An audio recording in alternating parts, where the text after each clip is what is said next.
guess it was gonna happen eventually. So let's just get right into it, shall we? Today on Roshi Reviews, we are going to be reviewing the Five Nights at Freddy's quadrilogy. Okay, I did exaggerate. There are two more games after Five Nights at Freddy's 1 through 4, FNAF World and Five Nights at Freddy's sister location, which just got announced. But we're just going to cover the main games, mainly because FNAF World's still getting updated and Five Nights at Freddy's sister location, which isn't even out yet. Let's start with the first game, back where it all began. This is Five Nights at Freddy's, a horror indie game created by one man known as Scott Cawthon.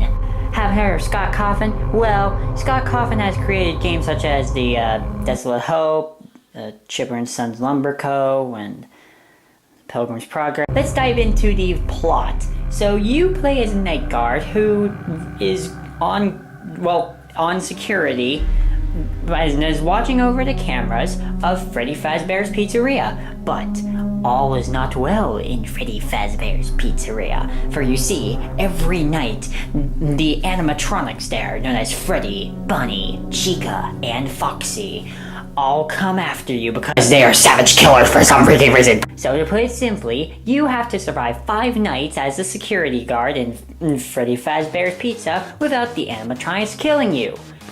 Why the night guard comes back for 5 nights? I don't know, he just does.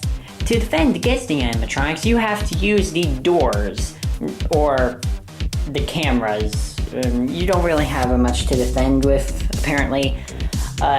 You're limited on power for some reason, because every night you start out with 99 or 100% power, and it goes down eventually. But if you use your doors to guard off against the animatronics, or if you use your camera, then you will start to lose power, obviously. And if you run out of power, you're dead. And by you die, I mean that the animatronics stuff you into a Freddy suit because they think you're an endoskeleton, but we all know that's not true. As you progress through the nights, you have to watch for your cameras to make sure that where the animatronics could have disappeared to, such as hiding in the bathroom, hiding in Pirate's Cove, or possibly hiding in the kitchen that you can't even freaking see. Not to mention the fact that at the beginning of each night, you get a little phone call from what people have referred to as Phone Guy. As the nights progress, Phone Guy gives you just little tips and tricks on how to survive, and also gives you little bits and pieces of the story, such as the ever so hidden Bite of 87. Ooh, spooky. Being completely honest, the game does a fantastic job of, scaring you out of your pants, because the game is frightening, it's terrifying, it fills you with dread. You don't know what's going to happen next. You don't know if your camera's going to come down and then all of a sudden Bonnie's gonna be there and he's gonna scare you. Or Chica. Or Freddy. Or Foxy, who's not all that bad. But as you progress through the nights, you realize that things may not be as they seem. As you read the newspaper clippings or other things in the restaurant, you realize that several children have been kidnapped and murdered, only to figure out that they might be the animatronics themselves. But I doubt it. Could be anything. Anything, really. But the game does get creepier as the game progresses, considering that the animatronics get harder, and there's also the posters change, and not to mention the ever so mythical Golden Freddy that could appear in your office and crash your game. At the end of the game, then you receive your paycheck, and you did it. You beat all 5 nights, and you eventually found out that Phone Guy died, because I think the animatronics killed him, no one really knows. And you can go back for a 6th night, which is a little bit harder, not to mention how all the nights get harder as the game progresses. Yeah, that's about it. And that is Five Nights at Freddy's 1. We still have 3 more games to go, people. Let's make it worth it. I guess we're moving on to Five Nights at Freddy's 2. Which, by the way, Five Nights at Freddy's 2 was released, I kid you not, 3 months after the first one. Or was it 6 months? I can't remember. You learn that after the events of the first game, the old pizzeria shut down because of, well, health concerns. So they built a new one with brand new, fresh animatronics. Or maybe they did. Maybe it's a prequel. Maybe it's a sequel. I'll explain when I get to the end. You play as a new night guard this time around at the new and improved Freddy Fazbear's Pizza with brand new, fresh animatronics, excluding Mangle, and all of your friends and more, such as Balloon Boy and the Puppet. But hiding in the back room seems to be the animatronics from the first game coming back to kill you. So once again, you must survive 5 nights at the new and improved Freddy Fazbear's Pizza, where you have to get away from the new animatronics and the old animatronics. The mechanics in this game are completely different, considering that the animatronics can come to you from the hallway in front of you, but 2 vents beside you, and that's it. Unless Mangle comes from the ceiling, but we really have no idea. And the puppet, he kind of just appears out of nowhere. Okay. There's also the fact that the animatronic can literally stand in your office, and when they do that, you have to put on the Freddy mask and make sure that they don't get you. And sometimes they do, sometimes they don't. I think that this mechanic is broken in my opinion. The cameras are actually quite useful in this game, for you see, the cameras, in order to keep the puppet in his little music box, you have to wind up the music box and make sure that the music is always playing, or else the puppet comes and gets you and it's game over and you get stuff to a Freddy suit again like the first game. To put it simply, Five Nights at Freddy's 2 is what you would expect as a sequel to Five Nights at Freddy's. But the thing is that Five Nights at Freddy's 2 is where things get complicated. You see, Five Nights at Freddy's 2 is like turning to a new chapter in the whole Five Nights at Freddy's story. Because Five Nights at Freddy's 2 is the beginning of the lore, the hidden lore. It's where it expands. Sometimes after you die, you end up in a death minigame where you have to figure out the events, where sometimes you can be confronted by the one and only purple guy, the original murderer of the children from the beginning and stuff. Sometimes these minigames explain things, sometimes they don't. This whole thing is a whole freaking mystery. No one really knows. There's also the mythical Shadow Freddy and Shadow Bonnie, or which people like to call him. As well as when you beat the game, then you get to play the custom night, just like the first game, where you get to set the animatronics difficulty and on how difficult they are and how fast they come to you, and it's basically impossible, especially 20-20-20 mode. Oh wait, no. It's 20-20-20-20-20-20-20-20 mode. Yeah, that's more like it. You see, the thing is about Five Nights at Freddy's 2 is that it's rated as its original, except much scarier as one would probably expect. And it's the prequel to the first game. Yeah, it's kinda weird, isn't it? Yeah, I told you that things would get complicated from here. Well, two games down, 2 more to go. Now we are moving on to the 3rd installment in the Five Nights at Freddy's series, Five Nights at Freddy's 3. In Five Nights at Freddy's 3, it actually takes place after the first game, which means that it's an actual sequel. In Five Nights at Freddy's 3, you are a security guard in the, well, amusement park attraction known as Fazbear's Fright, the horror attraction. Which this game takes place 30 years after the original Five Nights at Freddy's, so it's kind of dated, and all this stuff is all old and stuff. Anyway, the point is, in Five Nights at Freddy's 3, you have to guard the place as usual using your cameras. But you see, things are a little bit different this time around. Instead of there being 5 animatronics, or 10 or 11 animatronics, there's only 1.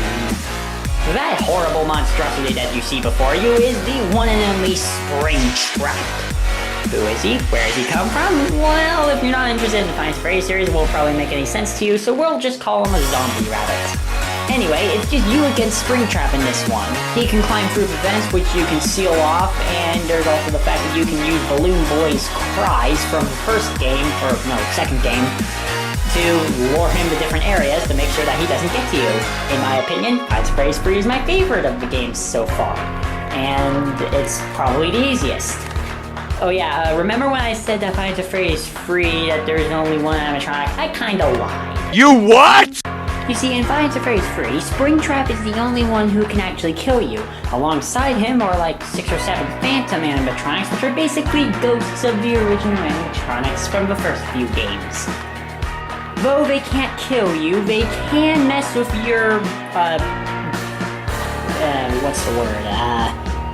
mechanics, I guess you could say. Like, they can cause ventilation errors, audio errors, which causes a whole lot of stuff to go wrong. And we don't want that to happen, because you don't want to die. Oh, you don't actually know what happens if you die in this game, so anywho, you beat the 5th night, then you're completely done, then you go through night 6, and then you learn that Five Nights at Freddy apparently burned down, and Springtrap is probably roaming off somewhere, and we don't really know. Interestingly, instead of a custom night in this game, you get the extras menu, which shows you all of the animatronics that you were trying to get away from, as well as all of the jump scares. As a usual Five Nights at Freddy's game, it's scary, and because it's getting longer into the franchise, it's scarier than the last one, and the last one is scarier than the first one. Yeah, I see a pattern. I'm not very excited for the next one then. As Five Nights at Freddy's 2 was complicated, Five Nights at Freddy's 3 makes everything 10 times worse in my opinion. For you see, every time you beat a night, then you get to go through a little mini-game where you get to play as Freddy, Bunny, Chica, or Foxy, or a little crying child to figure out what the heck is going on. You then learn that purple guy put himself in a little golden bunny suit, and he dies. Oh. If you were smart, then you were to figure out that that purple guy is actually Springtrap, and he is coming to get you as his revenge or something, and that's why he's chasing after the Balloon Boy cries. Wah. There's also the fact that in every single night, you have to click on little secret things to figure out what's going on with the plot, with little mini games involving Balloon Boy, Mangle, Toy Chica, or blah blah blah blah blah blah blah. It gets more complicated from here, folks. The reason you have to do these secret mini-games? Well, it's because after you beat Night 5 and you realize that you have gotten the bad ending? What?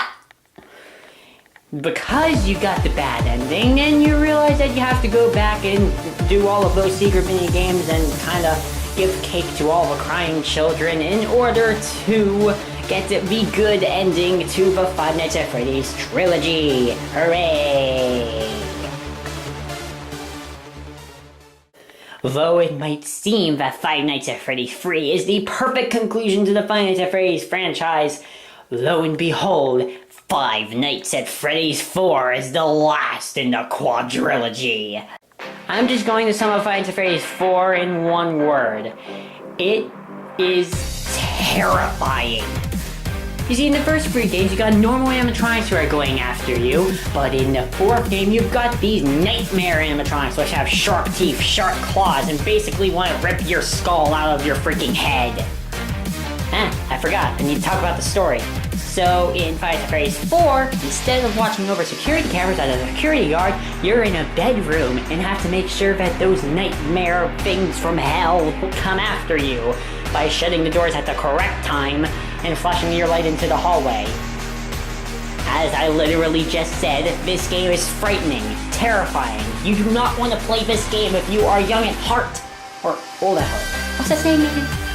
You see, when you go up to each door, you have to listen closely and to make sure that there are no animatronics there. If there's not, then you can flash your flashlight and make sure that they go right down in the hall and don't disturb you anymore. But if they are there, then...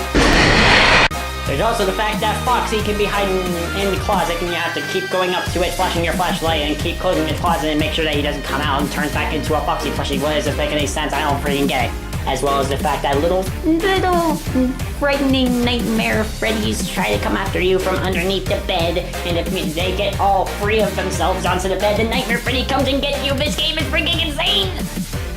Not to even mention that after you complete each night, you get to play a little mini game involving the little Springtrap's nephew known as Plush Trap, and that's not very fun. Well, if you get him on the X, then you get 2 hours into your next night, but that's only for one try. But if you lose, then you get jump scared and you get freaking nothing. There's also the fact that this game complicates the lore 20 times over. Hooray! After you beat night 5, then you can do night 6, yada yada yada. Then after that, then you got the extras menu where you get to see all of the nightmare variations. What? Who's that? Nightmare Fredbear? Who's that guy? Apparently I forgot to mention that you are introduced to new characters as Fredbear and Spring Bunny, and you're most likely playing as a character that is afraid of all of the animatronics, but are in love with his little plush friends and has this little plush golden Freddy wearing a purple hat and purple bow tie. As you spelunk on your little adventures with your little plushy friend, your big brother just hates your freaking guts and wants to scare the bejesus out of you. Until the point where he hates you so much that he carries you over and decides to give Fredbear a big kiss, which causes the bite of 87. Or 83. I freaking hate this community because it can't decide on what is the correct answer or not. There's also that guy, Nightmare, who only appears in Night 7 of the game, or Nightmare Mode as a lot of people like to call it. Nightmare Fredbear and Nightmare are basically two separate people, but they act the exact same way in game. You either are going against Nightmare Fredbear and Nightmare Fredbear alone, or you're facing everybody else and you're facing Nightmare on Night 7. Also, 420 mode is back. Great. And to sum it up, that's Five Nights at Freddy's 4. And a little longer after the game was released on Halloween, there was a Halloween update to the game, which added even more characters, such as Jacko Bunny, Jacko Chica, Nightmare Mangle, Nightmare BB, Nightmarion.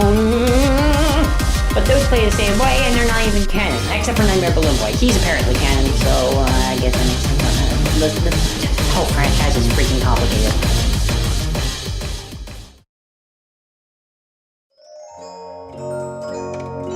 So that's the Five Nights at Freddy's quadrilogy. It's a scary freaking franchise, and I can't believe it made it this far in its run. There's also Five Nights at Freddy's World, its little colorful fun spin-off that I will review eventually. Five Nights at Freddy's sister location, which is coming soon, which is a little spin-off, which is also scary. And there's the books and plushies and all that freaking merchandise. And I bet you're wondering where I got the Shadow Freddy, huh? Wait, what? It's getting a movie?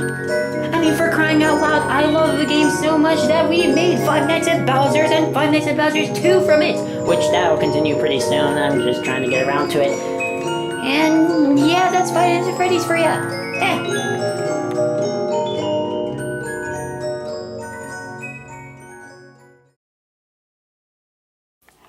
And that's about it. That's the review.